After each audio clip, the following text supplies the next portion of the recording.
अस्सलाम वालेकुम रहमतुल्लाहि व बरकातहू जी। आज हम अपने इलाके की एक मशहूर शख्सियत हैं, मेजर अनीस साहब उनके पास आए हैं। तो इनसे इनके ख़ानदान के बारे में और इनके आबाओ अजदाद के बारे में कुछ बातचीत करेंगे और इंशाल्लाह आप लोगों से शेयर करेंगे। इसके अलावा हम इनकी अपनी जो इनकी पर्सनल लाइफ थी या मतलब इन्होंने क्वालिफ़िकेशन वगैरह कहाँ से हासिल की और प्रोफेशनल लाइफ कैसे गुजारी उसके बारे में भी इंशाल्लाह कुछ बातें करेंगे। जी, तो अस्सलाम वालेकुम मजिद साहब जी, वालेकुम अस्सलाम। कैसे हैं आप, अनार खैरियत भाई से हैं? जी ठीक ठाक फर्स्ट क्लास। अच्छा, सबसे पहले तो आप ये बताएं कि आपने बेसिक तालीम जो है वो कहाँ पे हासिल की? बेसिक तालीम पिंडी में हासिल की, बल्कि जो है क्लास 3 तक मैं लाहौर में रहा। मेरे नाना उधर थे, अच्छा, कर्नल तजम्मुल हुसैन। ठीक, तो उधर ही सिविल डिफेंस के वो डायरेक्टर थे, तो मैं उनके पास पहले 2-3 साल उधर ही रहा। ठीक, क्लास 3 तक मैं उधर पढ़ता रहा। उसके बाद पिंडी में आ गए और फिर सेंट मेरीज और सेंट पॉल से मैंने मैट्रिक किया। ठीक, और मैट्रिक के बाद मैं फिर डायरेक्ट आर्मी में चला गया। ठीक हो गया। ये किस सन की बात है? आपने मैट्रिक किस सन में दिया? 78 में। 78 में। 78 में मैट्रिक किया और 78 में ही मैं आर्मी ज्वाइन कर ली, जूनियर कैडेट बटालियन। ठीक हो गया। ये कौन सा है आपका महकमा जो आर्मी में था? JC5 थी, हमारा कोर्स था। अच्छा, तो ये पहले एज अ कैडेट आपको ट्रेनिंग देते हैं। ठीक है। तो उस ज़माने में उन्होंने 4 साल की ट्रेनिंग की थी शुरू। हम्म। ये ज़ियाउल हक साहब का टाइम था 78 में। ठीक, तो कोई ऐसे हालात थे तो उन्होंने फिर 4 साल ट्रेनिंग रखी थी अच्छा अच्छा अच्छा अच्छा। जूनियर कैडेट बटालियन में। फिर उसके बाद 2 साल PMA में। हम्म। 4 साल के बाद फिर कमीशन हुआ ठीक हो गया। 1982 में। 1982 में। जी। तो आगे किसी कोर में गए जी या मैं आर्मर्ड कोर इन्फेंट्री में में? गया। अच्छा, आर्मड कोर में। आर्मर्ड कोर में गया और 93 तक मैं आर्मी में रहा। ज़बरदस्त। फिर मैं आर्मी से आ गया वापस। आप किस रैंक से रिटायर हुए? मैं एज अ मेजर रिटायर। अच्छा अच्छा अच्छा। अच्छा, इसके अलावा क्योंकि आपके वालिद साहब जो हैं वो हमारे इलाके के काफ़ी टाइम तक जो है वो चेयरमैन रहे, तो क्या उन्होंने उससे पहले कोई जॉब या कोई और बिजनेस या कोई चीज़ की, या उन्होंने सारी ज़िंदगी आवाम में ही अपने मतलब लोगों में ही गुजारी? जी सारी उम्र उन्होंने इधर ही गुजारी। जी जी। सबसे पहले ही जब वो 30 साल के थे तो चेयरमैन बन गए थे यूनियन काउंसिल करौर के। ज़बरदस्त। और काफ़ी बड़ी यूनियन काउंसिल थी उस ज़माने में। जी जी। तो फिर वो इससे मुंसलिक रहे, फिर 1-2 दफ़ा चेयरमैन रहे। हम्म। उसके बाद वो 3 दफ़ा डिस्ट्रिक्ट काउंसिल के मेंबर मुंतखब हुए। डिस्ट्रिक्ट मरी। नहीं, district sorry, Rawalpindi. District Rawalpindi. District Rawalpindi में 3 दफ़ा वो इलेक्ट हुए। हम्म। और उस वक़्त तक उनका रिकॉर्ड था कि लगातार 3 दफ़ा। उस वक़्त तक तो कोई नहीं बना था, अभी का मुझे ठीक पता ठीक नहीं। ठीक ठीक। तो उसके अलावा जो है वह उनकी और कोई यानी प्रोफेशनल लाइफ नहीं थी, सारी ज़िंदगी बिरादरी में जी गुजारी उन्होंने? बिरादरी में ही गए और लोगों के साथ ही रहे, खिदमत करते रहे लोगों की अपने, जो भी उस वक़्त उनके पास एक यूनियन काउंसिल में। अच्छा, इसके अलावा आपके दादा जो हैं वो एक मशहूर मारूफ मारूफ शख्सियत थे, तो उनका तारुफ आप थोड़ा सा करवा दें, उनके बारे में जो आप जानते हैं वो हमारे नाजरीन के साथ जो है ना आप शेयर कर दें। वो डिफरेंट लोग थे। 1857 में पैदा हुए, जी जी। जब अंग्रेज़ की इधर हुकूमत हो गई थी 1857 में। जी जी। तो उसी वक्त की उनकी पैदाइश है। जी जी। तो उनके जो वालिद थे हयात खान, जी जी। वो फॉरेस्ट में मेरे ख्याल में काम करते थे या इस तरह ही थे, कोई उस ज़माने में जो भी ठीक हो था। गया। तो वो फिर यहाँ से कोई खेती बाड़ी भी खास नहीं थी। जी जी। तो वो निकल गए 18-20 साल की उम्र में और सीधे दिल्ली चले गए। अच्छा। और जाके दिल्ली में वो भर्ती हो गए फौज के अंदर। Indian British army. Indian British army में भर्ती हो गए और 15 पंजाब उनकी यूनिट थी। अच्छा। और 33 मोहम्मदी भी कहते हैं उसको।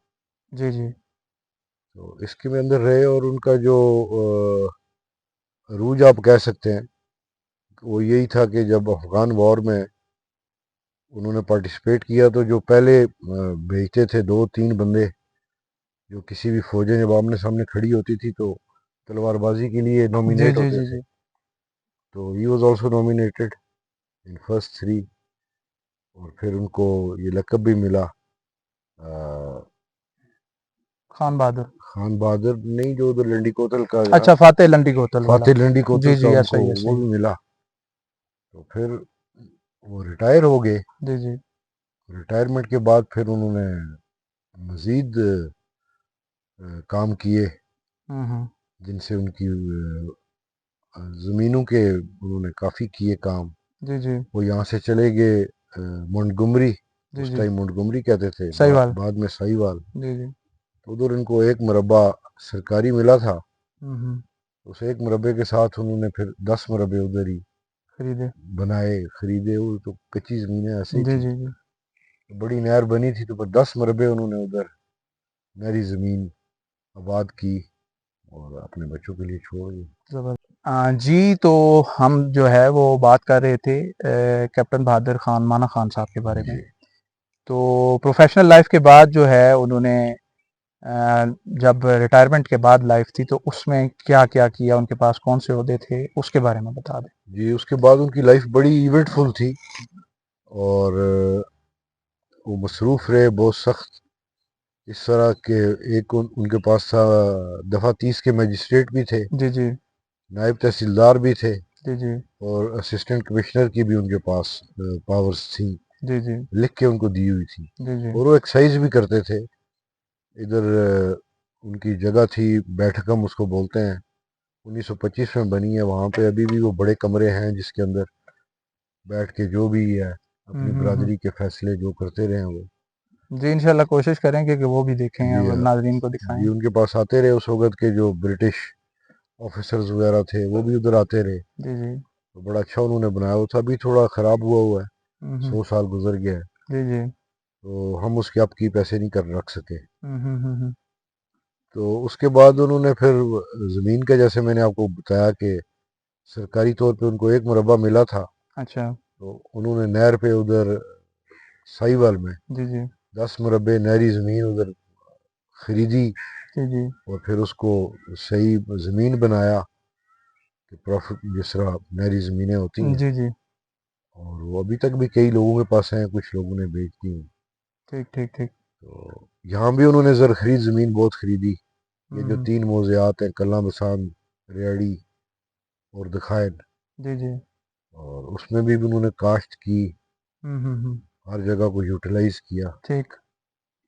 फसलें ली हुँ। और फुल ऑफ लाइफ थे। ज़बरदस्त।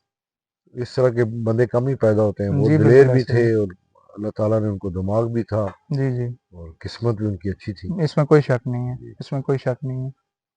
अच्छा, इसके अलावा अब आप अपनी फैमिली में बाकी जो है आपके उनके आगे औलाद में से जो लोग ऑफ़िसर्स थे या उनमें से जो ज़्यादा पढ़े लिखे या किसी अच्छे ओहदे पे, अच्छे मकाम पे हैं, तो हमारे नाज़रीन को उनके बारे में भी बता दें ताकि मालूमात में इज़ाफ़ा हो जाए। ये आप खान बहादुर की औलाद की बात जी, जी, कर रहे उनकी हैं। और जी, जी। तो उनके जो सबसे बड़े बेटे थे बोस्तान खान, जी, जी। वो भी फौज में थे, हुँ। लेकिन अंग्रेज के खिलाफ हो गए, उन्होंने बगावत की। जी, जी। उनको फिर काला पानी कर दिया गया जी, जी। और बड़ी मुश्किल से फिर उनकी जाँ बख्शी हुई काला पानी से, लेकिन वो एकदम उसके बाद फौत हो गए। जी, जी।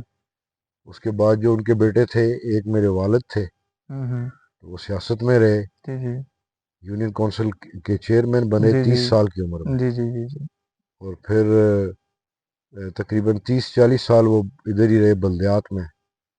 3 दफ़ा डिस्ट्रिक्ट काउंसिल में इलेक्ट हुए हुँ। लगातार। ये भी उस वक़्त तक एक रिकॉर्ड ही था। जी, एज़ाज़ है ये भी। जी एजाज था एक। और बाकी उनके एक बड़े बेटे थे जो वो कर्नल रिटायर हुए आर्मी से। अच्छा, जी। क्या नाम था उनका? और कर्नल नज़ीर अहमद खान, अच्छा। वो कर्नल। उनके आगे बेटे थे, दो बेटे फौज में से गए थे, हुँ। मेजर जहीर। हुँ। और एक उनके बेटे डॉक्टर हैं, डॉक्टर जाहिद अहमद खान, जी, जी, जी, जी। पिंडी में प्रैक्टिस करते हैं। ज़बरदस्त। तो इसी तरह उनके सब बेटों के आगे जो औलाद है, वो आजकल भी जो बच्चे हैं, कुछ डॉक्टर भी बन रहे हैं, कुछ मैकेनिकल इंजीनियर हैं, हुँ।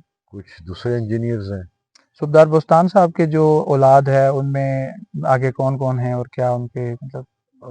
उनके आगे मेजर अताउल्ला थे। जी, जी। तो मेजर अताउल्ला आर्मी छोड़ के आ गए थे अच्छा, एज अ मेजर। ठीक है। ये साहबजादा यकूब खान के साथ इनका पड़ा था, टाई पड़ा था। हम्म। ये कर्नल उसने बनना था या इन्होंने बनना था। ठीक है। तो सब साहबजादा यकूब को बना दिया। हम्म। तो फिर ये वापस आ गए थे आर्मी छोड़ के। सही हो गया। फिर इधर ही गांव में ही रहे। उनकी औलाद में आगे जो उनकी है। औलाद में आगे कैप्टन कुफायत थे, हम्म। सबसे बड़े थे। जी जी जी जी। वो 71 की जंग में शहीद हो गए ईस्ट पाकिस्तान, ठीक। और ईस्ट पाकिस्तान में ही दफन हुए। अच्छा अच्छा। और बाकी जो उनके बेटे हैं, 3 बेटे और भी हैं मेजर अताउल्ला के, हम्म। वो इधर ही होते हैं गांव जी जी में। जी जी। अच्छा, इसके अलावा जो है आप की क्योंकि फैमिली जो है वो ननिया में भी काफ़ी लोग आबाद हैं, तो उनमें से भी जो कैप्टन खान बहादुर खान साहब थे, जो उनकी औलाद में से जो लोग थे, उनमें जो कुछ मतलब नाम ऐसे थे जो बहुत ज़्यादा फेमस थे, जी जी बिल्कुल। तो उनमें से कौन कौन से थे वो भी, ताकि हमारे नाजरीन को थोड़ी सी जी, ये मालूमात में कप्तान इजाफा हो। माना खान के जी जी जी। सबसे छोटे भाई थे अमीर अली खान। जी जी उनकी औलाद है ननिया में। जी जी और उनके आगे बेटे थे सरदार सैयद जुमान खान। जी जी वो बहुत मशहूर आदमी थे अपने इलाके में, अपने टाइम में। जी जी कि वो अंग्रेज़ के टाइम में वो असिस्टेंट कमिश्नर थे। जी जी। और फिर वो बाद में पाकिस्तान बनने के बाद डिप्टी कमिश्नर हुए। हम्म। फिर उनको कराची पोर्ट ट्रस्ट के भी वो चेयरमैन। चेयरमैन बने। और उनसे छोटे भाई थे अकरम खान, वो फौज में रहे। उसके अच्छा। बाद फिर आके तहसीलदार रहे। हम्म। और फिर वो फोत हो गए जल्दी। ठीक। इसी तरह उनके आगे जो अकरम खान के बेटे थे मेजर अनीस साहब हैं, मेरे हम नाम ही हैं। जी जी। वो भी फौज में रहे। हम्म। उनके जो बड़े बेटे थे कर्नल निसार अहमद खान, जी जी जी जी वो बड़े डिस्टिंग्विश्ड आर्मी ऑफिसर जी, थे। इसमें कोई शक नहीं। एसएसजी में भी रहे और बहुत ही वज़ेदार लोग थे। मेरी कर्नल साहब से मुलाकात रही है, और मैंने ये चीज़ फील की है कि वो बहुत ज़्यादा जो है सख्त भी थे, और असूल पसंद आदमी थे। जी, असूल पसंद आदमी जी जी। थे and very good conversationist. Hmm. He could talk on any subject. किसी भी गरीब से भी बात कर लेते जी थे, बिल्कुल, अमीर से ऐसा भी ही है, बात सही कर है, लेते सही थे। है, सही है। मुझे वॉक करते अक्सर मिलते थे गाँव में। अनपढ़ से भी वॉक कर लेते थे, हम्म। पढ़े लिखे से भी वो बिल्कुल ऐसा ही। कर लेते थे। तो इसके अलावा अब आखिर में फिर वही आप यहाँ पे हम जहाँ बैठे हुए हैं, ये जंगल होटल आपने हमारे एरिया में एक टूरिस्ट स्पॉट बनाया। मैं ये कह सकता हूँ कि हमारे एरिया में सबसे पहले अगर टूरिज़्म को किसी बंदे ने डेवलप करने की कोशिश की है, तो वो मेजर अनीस साहब को क्रेडिट जाता है। तो ये प्लेस जहाँ पे हम बैठे हुए हैं, इसको जंगल होटल जो है बोलते हैं, और ये इनकी प्रॉपर्टी है। तो यहाँ पे इन्होंने ये सबसे पहले स्टेप इन्होंने उठाया। उसके बाद तो अभी यहाँ पे मुख्तलिफ हट भी बन गए, रिजॉर्ट भी बन गए, तो अभी तो काफ़ी माशाल्लाह ये तरक्की कर चुका है। तो आखिर में अगर आप अपने इलाके के नौजवानों के लिए और बाकी लोगों के लिए कोई पैगाम देना चाहते हैं, तो वो लाजमी दें, ताकि उससे मुस्तफ़ीद हो सकें लोग। पैगाम यही है कि आने वाले जो बच्चे हैं या जो नस्ल चल रही है, यंगस्टर्स हैं, जी जी उनको यही पैगाम है कि अल्लाह ताला ने उनको एक बहुत बड़ी नेमत दी है कि वो इस इलाके में पैदा हुए हैं। जी जी। और ये बहुत ही खूबसूरत एरिया है। हम्म। इसके 4 डिस्टिंक्ट वेदर्स हैं। हम्म। और हर महीने का एक अपना भी एक वेदर है। बिल्कुल ऐसा ही है। ये ऐसी जगह है। और इसको मतलब ज़िंदगी का अपना हिस्सा रखें। इस बेशक दूर जाएं, काम करें, दुनिया में फिरें, लेकिन इसके साथ अपना राब्ता रखें। जी बिल्कुल ऐसा ही है। और इसकी जो भी वेलफेयर हो सकती है वो लाजमी करें। उसमें हिस्सा डालें। हम्म। और जो लोग इधर बच्चे रहते हैं उनका काम है कि इस इलाके को साफ रखें। बेशक बेशक, बहुत क्योंकि ज़रूरी है। खूबसूरती तभी रहेगी जब साफ होगा तो। जी बिल्कुल ऐसा ही है। अच्छा, आखिर में मैं थोड़ी सी कुछ बातें नाजरीन के साथ करना चाहता हूँ। बेसिकली मेरे साहब की फैमिली जो है ये बिलोंग करती है कल्ला बसाम गांव से। जो मेरा भी गांव है, इनका भी गांव है, और हमारी जो है वो एक ही बरादरी है, एक ही मतलब बाप दादा सब हैं। तो ये वहाँ से मतलब माइग्रेट करके, क्योंकि ज़मीनें हमारी इधर आगे पीछे मुख्तलिफ जगहों पे थी, तो आबाद होती रहीं मुख्तलिफ टाइम्स में। तो इनके अबाउट दाद जो थे वो माइग्रेट करके यहाँ ब्याह में आ गए कुछ, और कुछ ननिया में आ गए। तो अभी इनकी एक फैमिली जो है हमारे पास वहाँ पे कलाम बसान में आबाद भी है। तो ये इस लिहाज से यानी ये थोड़ा सा था कि बेसिकली कुछ लोग जो है वो शायद ये समझते हैं कि ये ब्याह के ही हैं। तो ये मैं इसको थोड़ी सी वो करेक्शन करना चाह रहा था कि ये बेसिकली ये कलां बसान के हैं। इनका एक्चुअल जो गांव है वो कलना बसात है। इनकी बरादरी, इनके रिश्तेदार, इनकी सारी मौत मर्ज जो है वो कलना बसात के साथ है। तो बहुत शुक्रिया, बहुत मेहरबानी। तो मेरे साहब आपका भी थैंक यू बहुत मैट, शुक्रिया, थैंक यू, बहुत शुक्रिया, आपने टाइम दिया, बहुत मेहरबानी। बहुत शुक्रिया। अस्सलाम थैंक वालेकुम।